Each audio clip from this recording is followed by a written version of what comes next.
whatever you say. Oh, sure. 5 o'clock our time.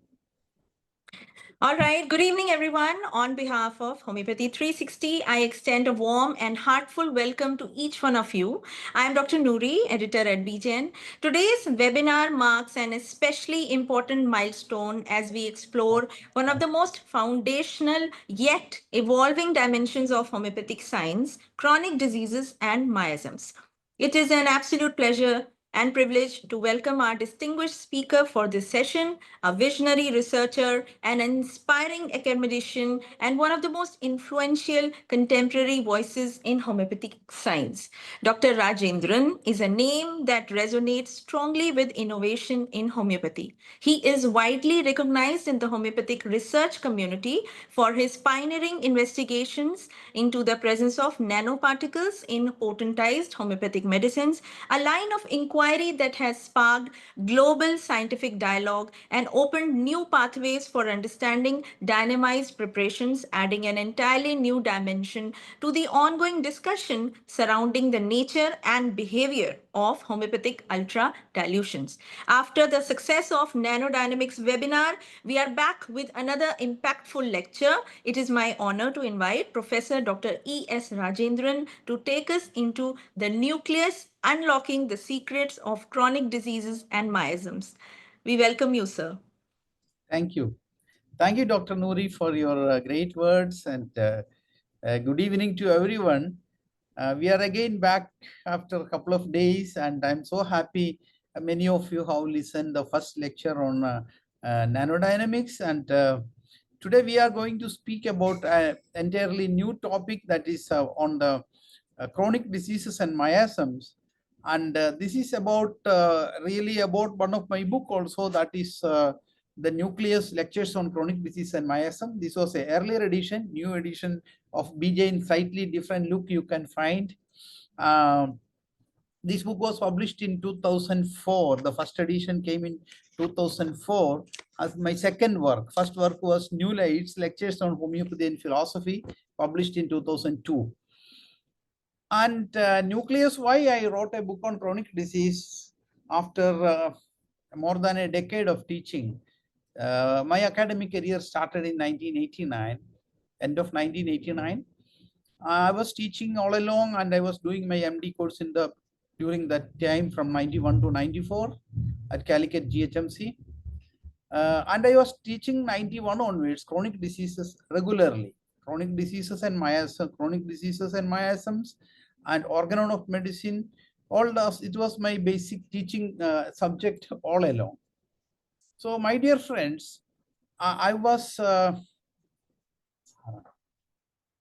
curious to know some of the inner secrets of homeopathy, and two secrets were always I was very much fascinated with the two secrets of homeopathy. One was regarding the dynamization, and the second was regarding the concept of chronic diseases. Actually, these two concepts were the basics of homeopathy. Second to principle of similia similibus curandum. But these two ideas of Hahnemann, the way of preparation of medicine in a dynamization, and the way of considering diseases on the basis of a miasmatic background or concept of chronic disease, was unique to homeopathy, and every homeopath use it. Potency is definitely everybody use, but at the same time, chronic disease was more or less an unimportant topic till 1990s. Because when I was a student of BHMS, I still remember the whole chronic disease was taught in the classroom for 1 hour. One of our lecturer came and said that there are 3 miasms, aura, syphilis, psychosis, Hahnemann termed like that. We have no clear idea what it is. So this was very fascinating. And when I started my practice of homeopathy, I started trying to understand what is chronic diseases, going through Hahnemann's literature. And the literature for chronic disease was very meager during that time. Hardly 1 or 2 major writings. Number one was Hahnemann's chronic diseases, then Allen's, as well as then later Ortega came, but it's all reached to our hand at the end of 1980s. And definitely after that, many writings came up, many ideas came up on chronic diseases, and nothing was very clear, in fact, in our understanding about chronic diseases. So that is a point of my starting point of my inquiry into the concept of chronic diseases. So with this introduction, let me start what we are looking into, because if you want to know about the concept of chronic diseases and miasm also, or even dynamization, we need to understand who Hahnemann was, and what was the way he evolved, and what is his story, what was his thinking process, and which thought process led him to the discoveries of chronic diseases and dynamization. So that is a basis on which we can think about the details in-depth understanding about, or how to understand the secrets of Hahnemann. Thereby we find the secrets of chronic diseases and miasms.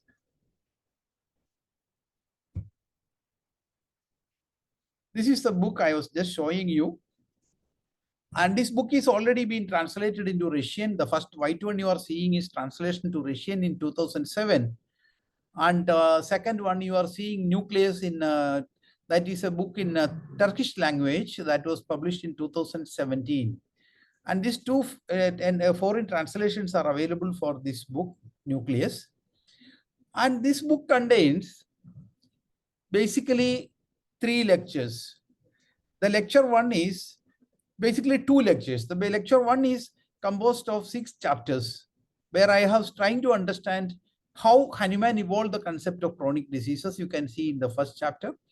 Then inquiries, the opinions of different authors about chronic diseases. If you go through the opinion chapter, you will find all the available books till 2004 on chronic diseases published around the world, and the real understanding and opinion of each author was elucidated in that in a very short form.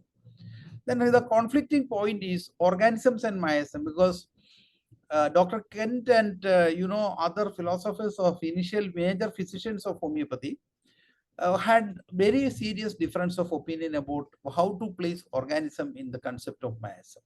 So I try to understand and try to give an answer to that question, and our new ideas, and how to clinically integrate chronic disease. My main interest was, rather than going into an academic and theoretical explanation and looking at the probabilities and hypotheses on miasms, my major interest about this study of chronic disease and miasm in this book is on clinical integration. This concept of Hahnemann, how we can clinically integrate and how we can get better result in the treatment of diseases. And that is what we are seeing in this book. And that is why in the second lectures, all the major cardinal symptoms of miasms in each locations are differently elucidated: psora, syphilis, psychosis, and tubercular miasm. Then mental features, then study on regions, and almost 45 patients history till 2004, where I have treated personally in the hospital and in my clinic, are added as case studies to differentiate psora, syphilis, and psychosis in different locations. So this is the nutshell about the book on chronic disease. This is a small book. It helps you to understand how to use chronic disease in the practice. So in chronic disease is not something entirely an outsider in the box of homeopathic practice and totality. Chronic disease is one of the central point in the concept of totality. But how Hahnemann came to the point of chronic disease is something shortly I can tell you. All started with the discovery of homeopathy in 1790 and the publication of homeopathy in 1796, followed by he had a series of clinical experience and positive and negative findings in his practice. So Hahnemann was ecstatic when he found the theory of similia similibus curanda, and he published it, and generally the medical profession accepted it without much of a confusion or problems. It was okay, another way of treating patients. And Hahnemann was practicing with grain doses. And grain doses of practice of similar drug for Hahnemann went on for first decade of his practice. That means some 1790 to 1800. But something happened in his life in 1799. When a child came with abdominal colic, Hahnemann prescribed veratrum, that is white hellebore. And he used these poisonous materials in grain doses. And the outcome was child had gone through intensely severe aggravation. Hahnemann himself said it was a deathly state, and child recovered finally. But Hahnemann got a new insight.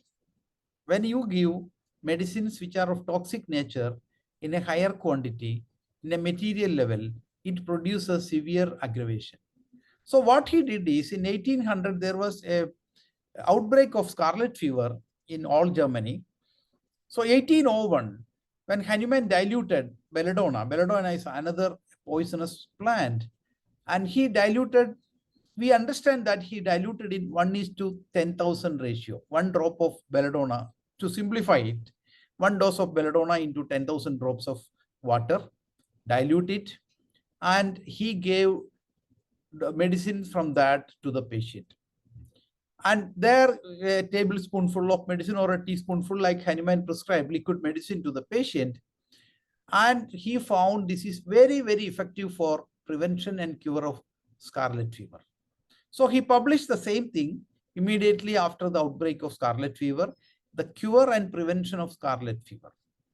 And that was the first incident where Hahnemann shifted from grain doses and the mother tinctures in little more higher quantities into a dilution. But never get confused that this dilution was never potentization. It was a simple dilution of the medicinal substance. So this is what happened in 1800. Then again went on another 10 years. This 10 years of practice, somehow Hahnemann had observed more and more things. And by 1810, Hahnemann found the theory of potentization. When he was in the Leipzig University as a lecturer at the age of 55, he joined in 1810. After that, he had a lot of students with him. And when he was teaching the students, he himself come out with a concept of centesimal scale of potencies. So definitely he perfected the centesimal scale of medicine preparation. 9 classes we have studied in pharmacy. 9 classes of drugs are separated into 9 classes, and a separate method of preparation to begin with he created. And he concluded finally that 30C dilution is ideal for drug proving and ideal for treating the patients. This was Hahnemann's idea in 1810. So 30C is 1 by 10 to the power of 60. So 30C itself is far, far beyond Avogadro's number if you look at the chemistry point of view. Avogadro's number, it has up to 124, that is 12C. But after that, Avogadro's number says there is practically nothing in the dilution. But Hahnemann himself in 1810 started using 30C potency for proving as well as for treating patients. And that is a story of 30 potency. And Hahnemann was very particular during that time. Use only 30 potency for treating patients. So what Hahnemann understood is with 30 potency, he could elicit a lot of signs and symptoms in healthy human beings. And he had a good number of disciples in the Leipzig Medical University as his disciples. And he did proving in his family members and his disciples, especially medical students who were with them. Dr. Gross, Dr. Staff, Dr. Hartmann, Dr. Hoffman, and many names you can see in the chart here. They all contributed tremendously to the initial stages of creating drug proving and materia medica of Dr. Hahnemann. But later, some of these students, disciples, said that we can try to increase the potencies.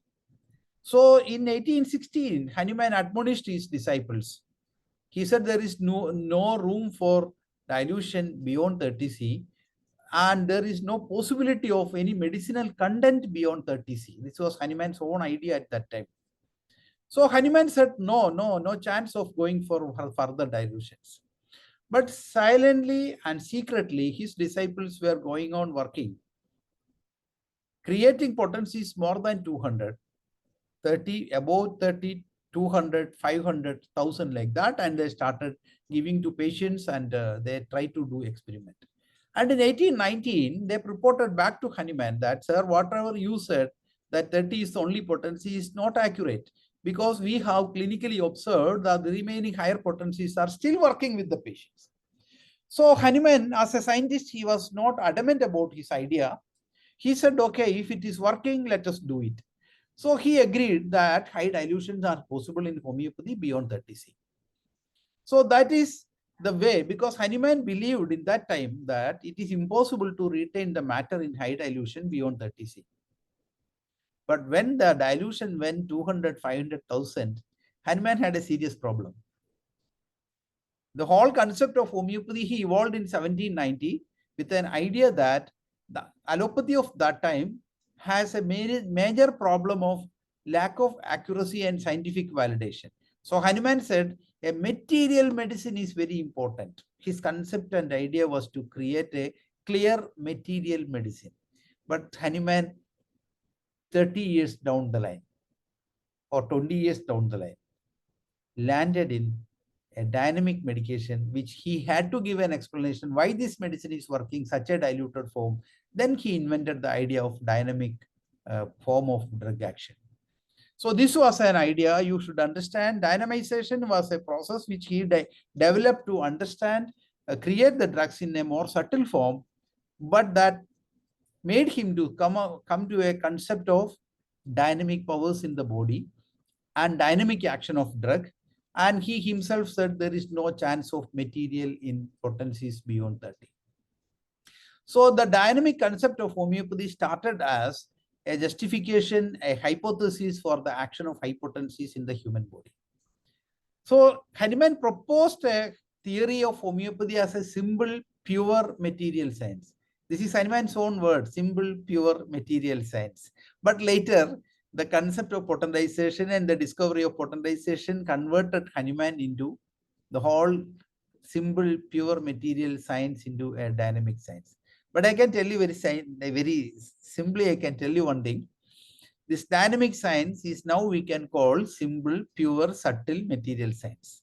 That is what in our studies we are coming to the point. Simple, pure, subtle material science. So simple, pure, subtle material science is the nanoscale and quantum scale matters in homeopathic dilutions, which are very effective. So Hahnemann somehow couldn't understand that, because our common sense, our scientific understanding, our mechanistic understanding, or the holistic understanding of the science was lacking at that time to understand what is happening in homeopathic potentization. Now we know that. So vital force in human body, medicines are acting on the vital force. Aphorism 9 is a corollary to the dynamic science, the concept of dynamization and dynamic science in homeopathy. But that was a scientific, it is something happens in our life, especially when our knowledge is limited, we come to many hypotheses. And Hahnemann's science was he wanted to discover a simple, pure material science, which he felt become a dynamic science which acts in vital force of the body. But truly speaking, this simple, pure material science become more and more simple, more and more pure material science by the addition of dynamic drug dynamization. Especially after centesimal to 50 millisimal, it become more and more subtle. So this is what, even with the centesimal scale, Hahnemann encountered a lot of medicinal aggravation. We all encounter the medicinal aggravation, not in every patient, but in the cases where there is a hypersensitivity, where there is an allergic reaction. Even otherwise, in any patient, continuous medication can give medicinal aggravation. So this medicinal aggravation leading Hahnemann to experiment with the different dose strategies. A single drop, 5 drops, part of drops, diluted drop. Like that, he had gone through many experiments in his life. And he has best idea that simple medicine minimum dose. That means one medicine, one dose, wait and watch. That was his ideology of prescription for a long time. One medicine, wait and watch. But in between, you can see that in the literature, Hahnemann tried multiple medicines, Hahnemann tried intercurrents, Hahnemann made many differences in his practice as a scientist. And in 1837, Hahnemann discovered 50 millisimal scale. And Hahnemann never ever explained how he exactly come to the point of discovery of centesimal scale in 1810 and how he come to the point of discovering 50 millisimal scale potencies in 1837. We have no idea exactly how he come to that point. So Hahnemann's idea was from single dose wait and watch method with the 50 millismol scale, you can repeat the doses till the point of aggravation. And this is very important thing I would like to say. The best potency in our clinical practice is always 50 millismol. I started practicing 50 millismol 1992 onwards, and I told at least in more than 100 stages, you have to use 50 millismol. 50 millismol potency, the selection, usage, and the results are much better. Definitely, a lot of theoretical confusions can be avoided. That doesn't mean centesimal is not working. Centesimal is equally good, but centesimal scale, this confusion about dosage repetition is still remaining. But if we have very clear clinical knowledge about specific potency, definitely it works magic in centesimal scale also. But where you are not very clear, switch over to 50 millismol 0/1 water dose in every case, acute or chronic, whatever. That will give you a great forward travel in homeopathy with the better results. You can try in few patients, and then you will learn it. Once you start learning, then I'm very sure your path will be more accurate, and you may use centesimal and 50 millismol in different patients according to your clinical knowledge. So Dr. Hahnemann observed that even, this is what I said, the discovery of potencies in various scales. Parallelly, the other discovery of chronic disease started. How he come to the chronic disease? We will see that. Dr. Hahnemann observed that even with his best effort, he found homeopathic science was encouraging in the beginning, less favorable in the continuation, and hopeless at the end of treatment in chronic patients. This was Hahnemann's own statement. It was encouraging in the beginning and less favorable in continuation and hopeless at the end.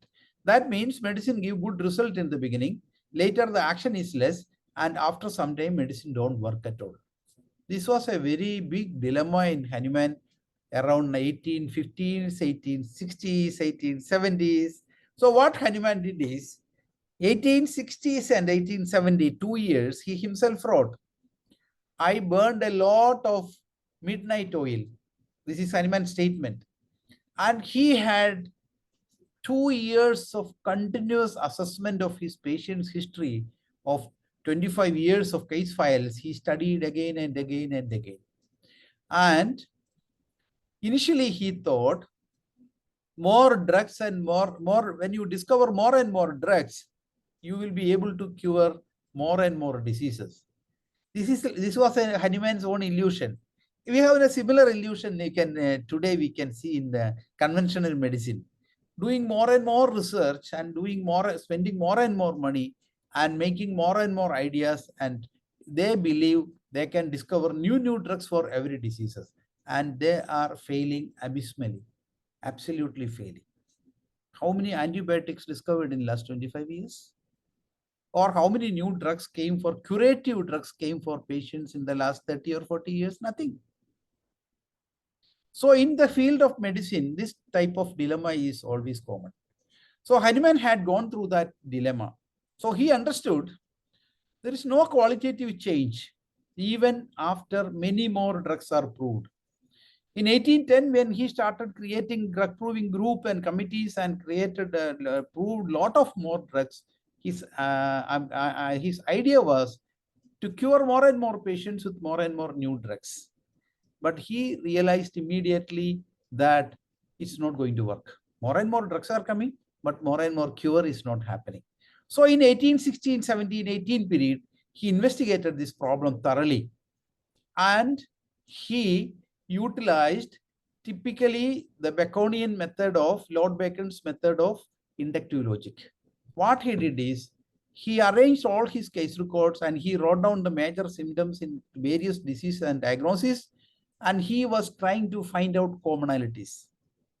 And when he tried to find out commonalities in large number of patients, he could visualize that there are some threads of commonalities present in group of patients, or this thread of commonalities making them a group.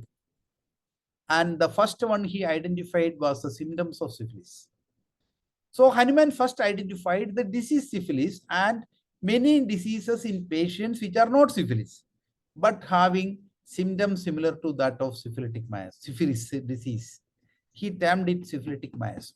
So the first miasm which Hahnemann discovered is syphilitic miasm.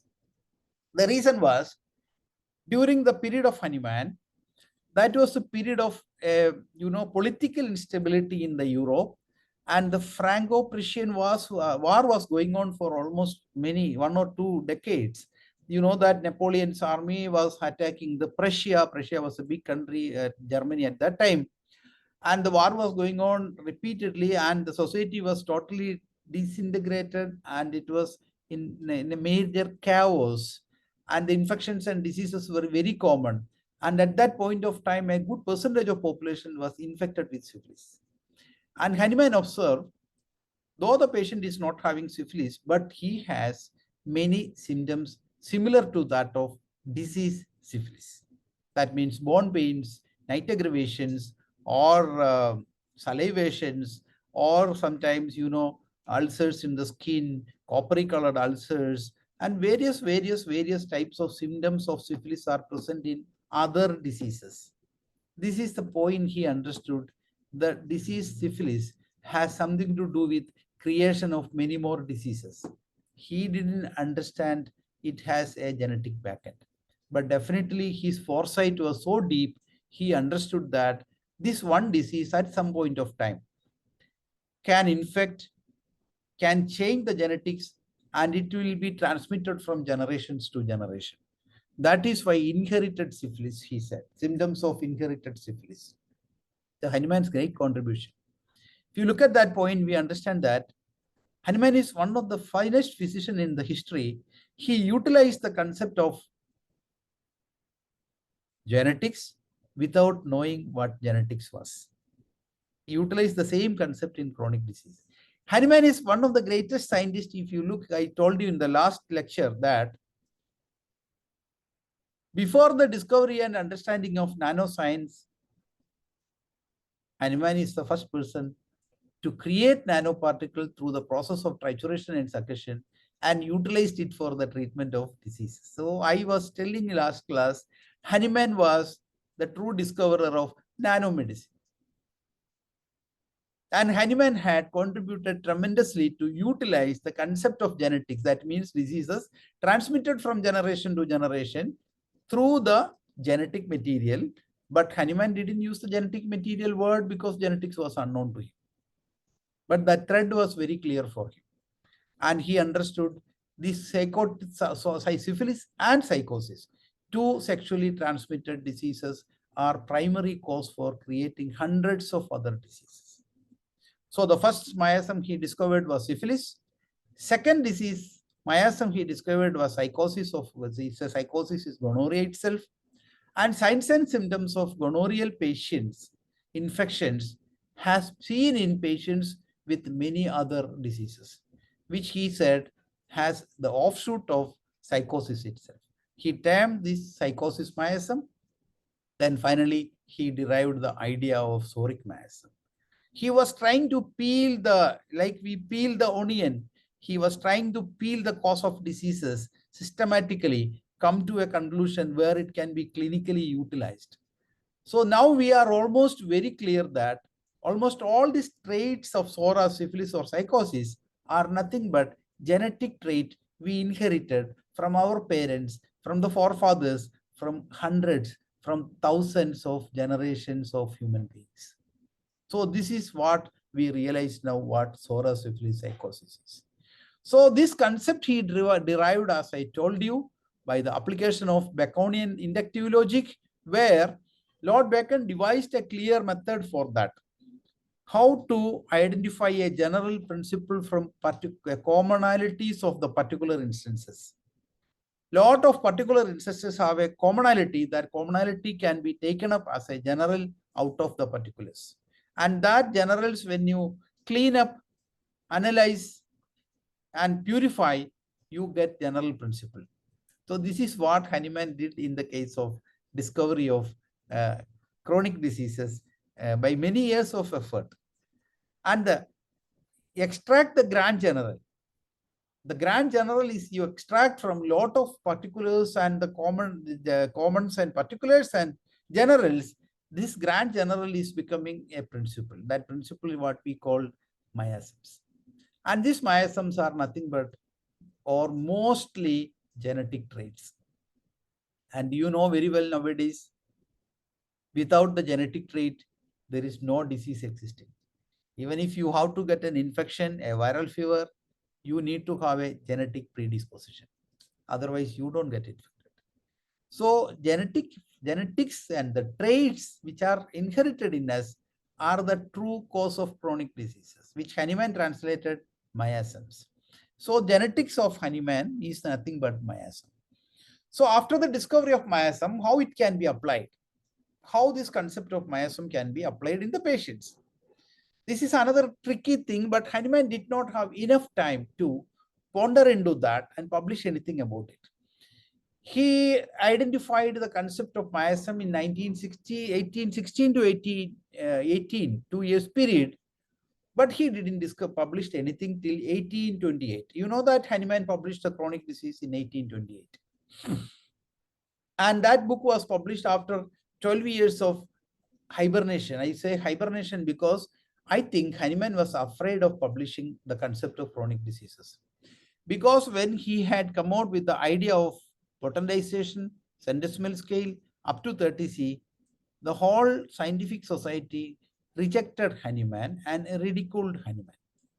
And majority of his earlier disciples detached from him because they said, this is impossible. This is beyond common sense. But he took the stand, he never changed. So when he found chronic diseases during the period of 1816, 17, 18 period, he was scared of publishing it. He kept it as a secret. But he instructed his disciples that in case of my untimely death, you have to publish the concept of chronic disease. He had given a clear instruction to his disciples. But luckily, Hahnemann survived more and more time. So 1828, he published chronic diseases. So critics become more and more active.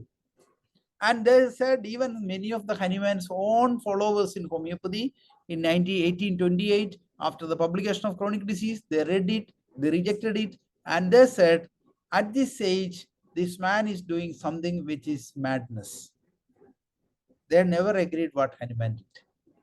And Hahnemann's anxiety about chronic disease and its discovery and publication was justified because the outcome of or the result after 1828 was not so good. And people rejected him again. So, but what Hahnemann's observation was, he said, I could cure a large number of diseases which I could not earlier. This is only thing even today I can tell you. If you utilize the concept of chronic disease in the treatment of every acute and chronic patients, you could cure a large number of diseases which otherwise you could not. This is a very, very simple truth. This truth is the basis of chronic disease. Use it for curing patients. Don't break your head thinking about finer aspects and also subtle signs of miasms, what it is, how it is. Okay, whatever it is. This is good. This is good for the patient. If it is good for the patient, it is good for the doctor. So, using of concept of chronic disease is a cardinal, or I can tell you, the crux of success in homeopathy. If you use the concept of chronic disease rationally, intelligently, and carefully, I can assure you, you will not fail in any patients. That is very, very simple. That is the reason I wanted to write this book on chronic disease, and I am very sure it was gone through thousands and thousands of doctors around the world. If my understanding is correct, in Russia itself, more than 10,000 copies have been sold. So, at least 15,000 people have read this book. I'm sure they might have benefited out of this. So how to understand miasm?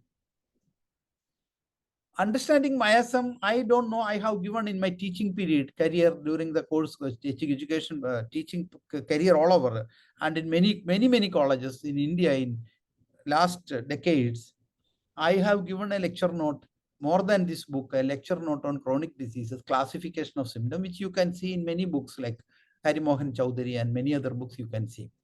But I have done my own classification, which is not entirely different, slightly little bit of rearrangement, that I can say you.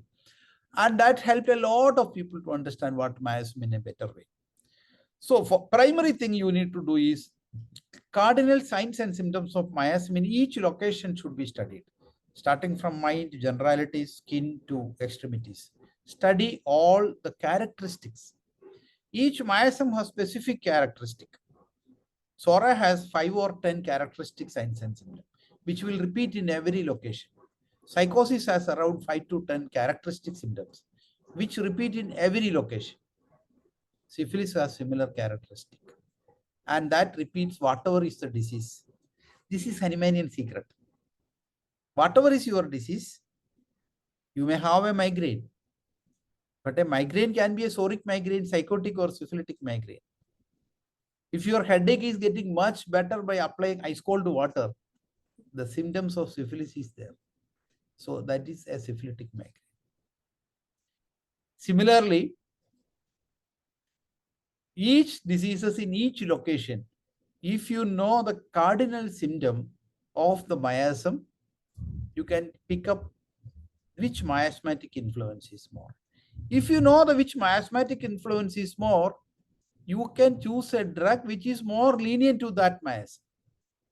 So prescription will become more accurate. Yeah, that slight change in accuracy will give a tremendous change in the result. The reason I told you in the last class, if you are listened my last class, you could pick up that.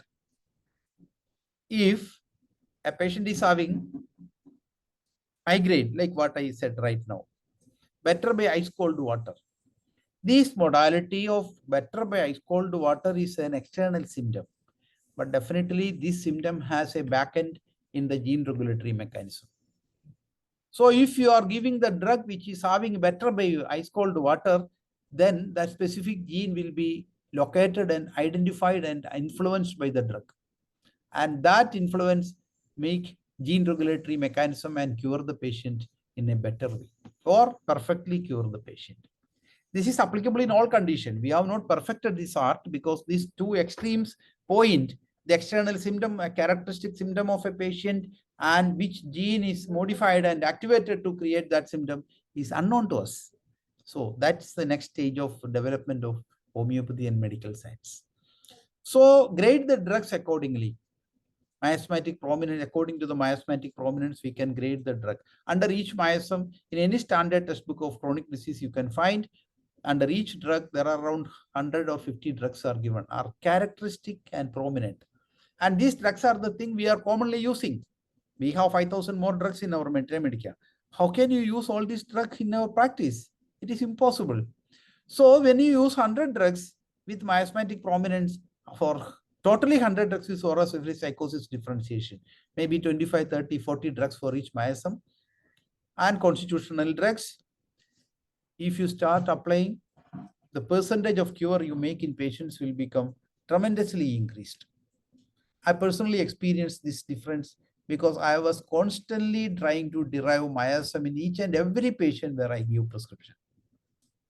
So how to create this skill formation in the miasmatic prescription and miasmatic understanding?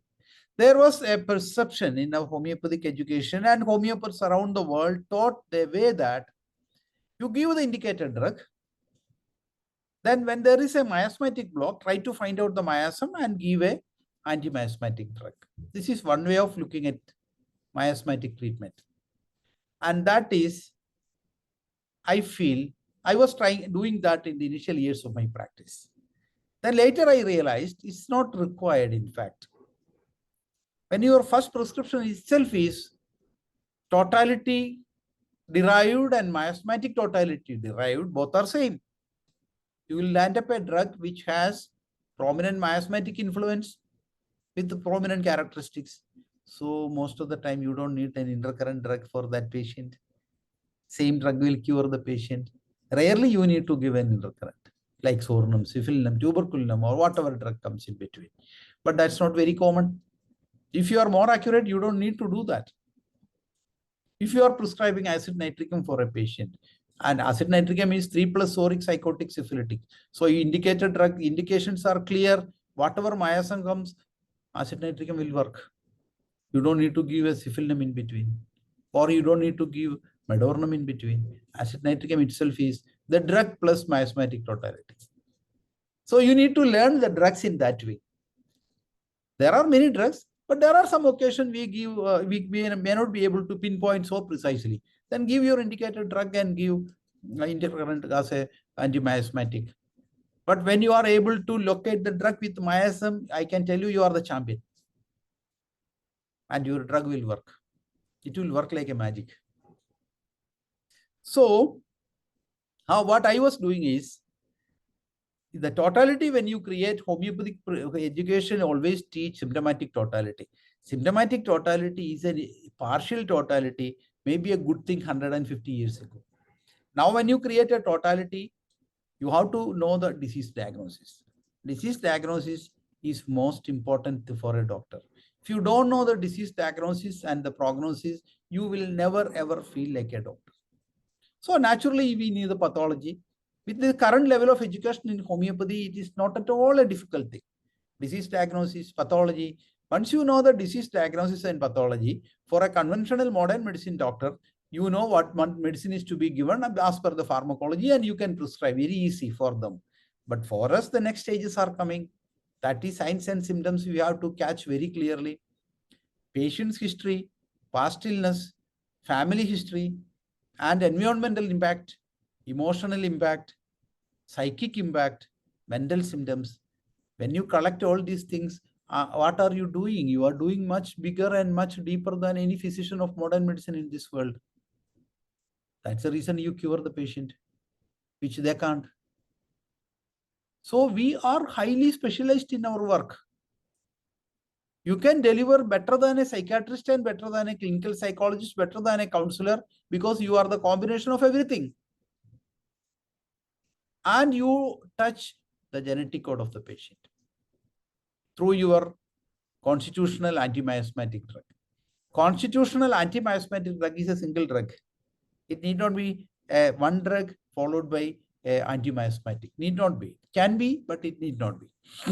So when we collect all these things, patient's mental and physical characteristics, patient's past illness, patient's history of family history of parents, both mothers and father's side, and his environmental impact, his life history itself. When you collect all these things, you are taking a full totality of an individual. Be careful at that point that you know what is the miasm and which drug covers this miasmatic totality. You will be a perfect homeopathic physician in the world, and you will be respected by the patient because you will cure the patients.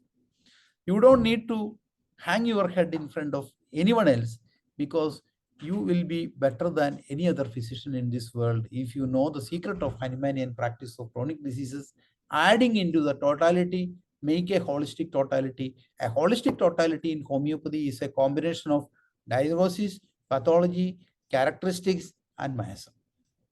If you do that, I can assure you the practice, knowledge, everything will become perfect in your life. So this is how this idea has come into the practice of homeopathy, I will tell you.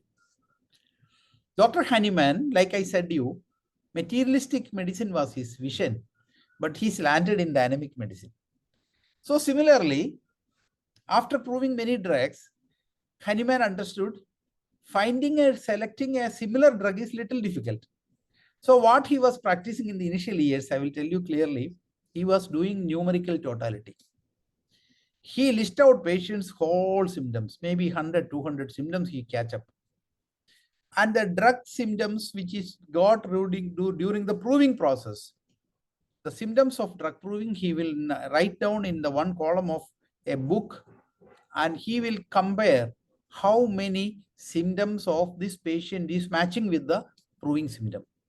So if out of 100 symptoms in a patient, one drug is covering 80 symptoms, another is 65, another is 35, he will give the drug which covers 80 symptoms as a numerical totality. But Hahnemann identified this is not going to work out because there was no computers and there was no information technology, even there was no calculator, and there was no artificial intelligence. Of course, during the period of Hahnemann, only intelligence of the doctor was everything. So he understood it's impossible for him to manage further. So then he identified this quantitative totality based on numerical number of symptoms is not a correct idea. So he came out with an idea later that a concept of qualitative totality. That means you don't need to consider all the symptoms. There I am coming to the point of diagnosis. When you diagnose a patient, lot of common symptoms you can eliminate. It's not a universal concept all the time applicable, but still, when you diagnose, you can remove a lot of common symptoms. So Hahnemann shifted from numerical quantitative totality to qualitative totality, and that is what came out in aphorism 153 by 5th edition of Organon. The rare, striking, singular and uncommon symptoms, that is characteristics. Rare, striking, singular, uncommon, characteristic symptom. So this uncommon characteristic symptom is what Hahnemann identified as the cardinal symptom for the selection of a drug. So in the years of 40 years of practice, Hahnemann evolved the idea of characteristic signs and symptoms. And 40 years of practice after Hahnemann identified the concept of chronic miasms. And he derived the idea of dynamization. With these three, he created a very intricate system of medicine. That is what is called homeopathy. It is not a placebo therapy. And it is not a therapy which can harm any patient. It is a therapy which is gene regulatory, and it is a therapy which is curative to any stage of patient, even an acute or a chronic patient. Wherever the reversible symptoms are there, reversible pathology is there, you can cure them. And it become irreversible, you can give a best palliation than anyone else. So we can see that a mere symptomatic totality is a partial one, even with the characteristics. Leave about the numerical totality, even with the characteristics, the signs and symptom, there is something is lacking. And that something which is lacking is called miasm. So the miasm derived into symptomatic totality. And when you add miasm into your characteristic totality of a patient with characteristic signs and symptom, this will become a complete totality. That is a holistic totality. And this holistic totality, if you can achieve in 10 patients in your clinical practice in the college life or immediately after that, then you will understand the secret of homeopathy.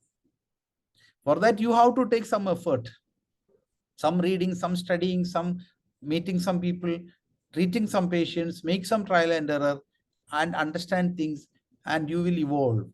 And if you know how to create a holistic totality, you will never look back in your homeopathic practice in your life. So these are the golden discoveries of Hahnemann. And these are the core of perfection in homeopathy. And if you learn this core of perfection in homeopathy, you will never ever fail in your practice. We will not fail in your practice, doesn't get translated into you are going to cure all the patients come to your clinic. That's not the way it works.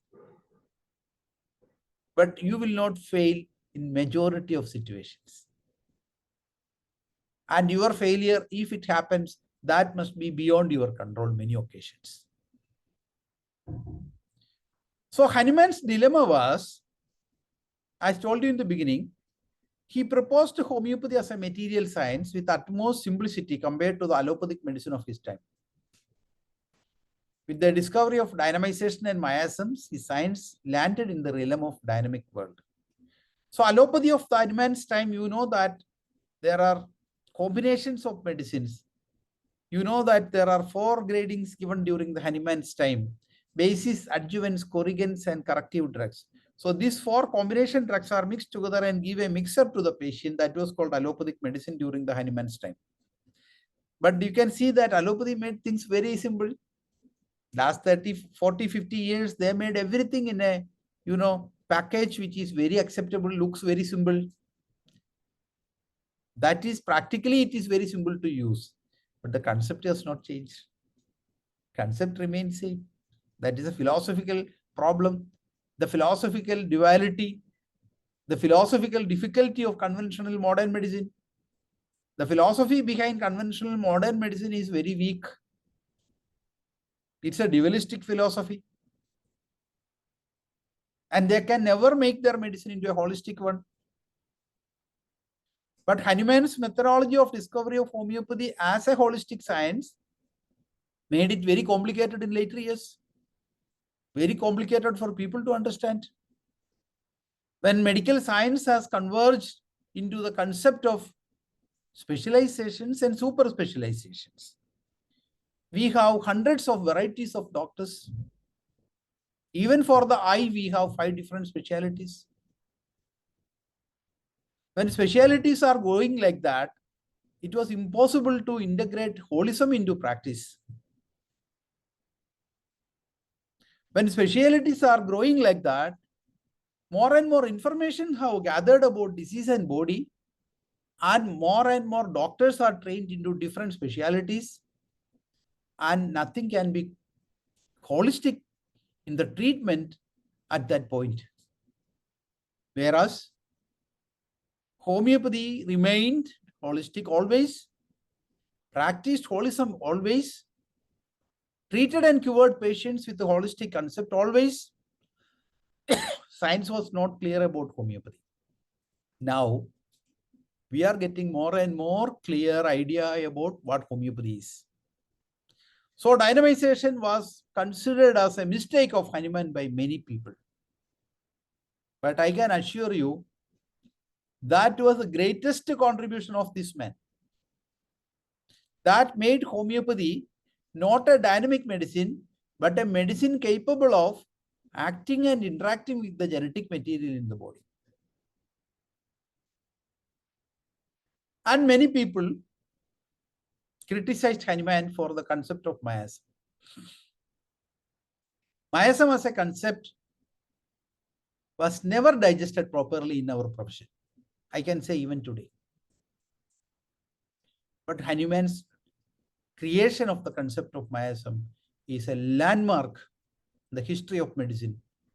And it's a landmark in the practice of homeopathy. And it is a most enlightened to cure the patients. Otherwise, they are incurable. So Hahnemann's discoveries of dynamization and miasm was a major reason he had to take a position that homeopathic drugs are dynamic, spiritual force. But homeopathy is really today also, Hahnemann's time also, a material science in a subtle world. It is a subtle matter, nanoscale, atomic scale, and also quantum scale. If you realize that, your perception about homeopathy will change, your perception about yourself will change, and your perception about treatment will change. That will make you a different doctor. So what is Hahnemannian truth?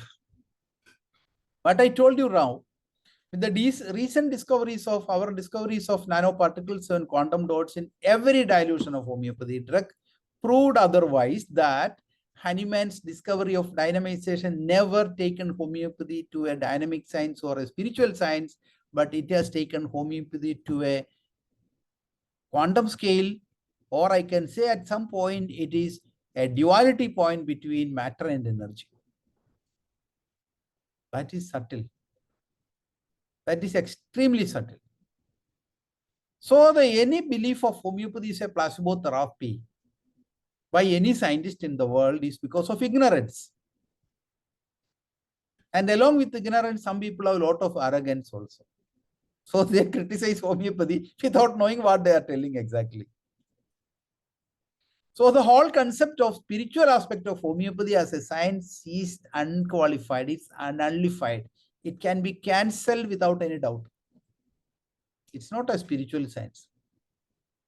It's a pure material science. Only difference is modern medicine or allopathy has no basic principle in the prescription right now. They gave milligram doses per kilogram body weight to regulate the body chemistry and body biochemistry. Homeopaths give nanomedicine in nanograms or picograms, which regulate epigenetics and gene regulation, rather than the chemical regulation, which is happening in modern medicine with the quantity of medicine in gram or milligram doses. So which is more advanced? You think yourself and answer that question. Which science is more advanced? If you had cure chronic allergic patients, simple thing for a homeopath, you are doing the same thing. When a patient is taking antihistamine tablets, 5 mg, 10 mg, whatever, per day, twice, and you give your Naxomica or ammonium carb or medicine, Salium Cepa, whatever drug comes for indication, 1 or 2 drops or 1 or 2 pills, the quantity is drastically different. Your medicine is capable of regulating the genes. When the genes are regulated, the cytokine productions will change. Protein synthesis will change. Allergic reaction will vanish. Whereas when you give antihistamine, it produces action where it produces action in the mucous membrane and where the specific chemicals get neutralized. You understand what difference it is. We are highly educated doctors. India is blessed with that. I can tell you. Even with all limitations, I can tell you, India is blessed with multiple systems of medicines. Ayush itself is one of the greatest asset India had. Ayush is an asset which is more than the asset of artificial intelligence which world is holding. We are not able to do it in the best way because of poor leadership, I can tell you, all over the world. Especially in India, I can tell you, there is a lack of leadership in Ayush. That is why Ayush is not flourishing the way it has to be. Because people are not aware of the science behind it and the potentials behind it. And a nation building is possible. India can easily take 20% of its GDP through Ayush. Political leadership may have the vision to do that, but the leaders of each Ayush department doesn't have that vision and idea and science behind them. That's why we are unable to do that. We are in the scientific volcano now. Definitely it is going to erupt and it will throw away any unwanted things in it. And science will be transformed, especially the medical science is going to be transformed in the next 1 or 2 decades. I'm very sure about that because that's the way the world is moving. So with this, let me tell you, I have shown you these books yesterday just for your information. Nanodynamic, and the latest edition of Nanodynamics by B. Jain. And the Nucleus textbook is also published by B. Jain. And other 2 books, the New Lights books, the lectures on homeopathy and philosophy. Why modern medicine is like this? Why homeopathy is like this? What is the real difference between a holistic medicine and a mechanistic medicine? I can tell you in the next class, 20th evening, 5 p.m. We will meet again. And this Ray of Civilization is one of my culmination of teaching that was published in 2019. And that includes the essence of my teachings of 30 years. That book also is available in Amazon right now. And any of you want it, you can go through that. So this is what I wanted to tell you today. You have gold in your hand and you don't think it is rusted iron. It is a real gold and use it well. Thank you very much. Thank you for your evening time and patience with me. And let us hope we will meet again and again. Thank you. We are deeply grateful to Professor Dr. E.S. Rajendran sir for sharing his extraordinary knowledge and for illuminating the deepest scientific dimensions of chronic diseases and miasms. Your presence and participations have made this session truly meaningful. You have given the clarity and transformational clinical insight to all of us. Thank you, audience, for joining us today. Please check the registration link, which is already available on Homeopathy 360 for the webinar, which will be again taken by Dr. E.S. Rajendran sir, which will be evening 5 p.m. on 20th November. We look forward to having you all there. Until we meet again, sir, once again, thank you so much. Goodbye, everyone. Stay Bye. inspired and Bye. stay curious.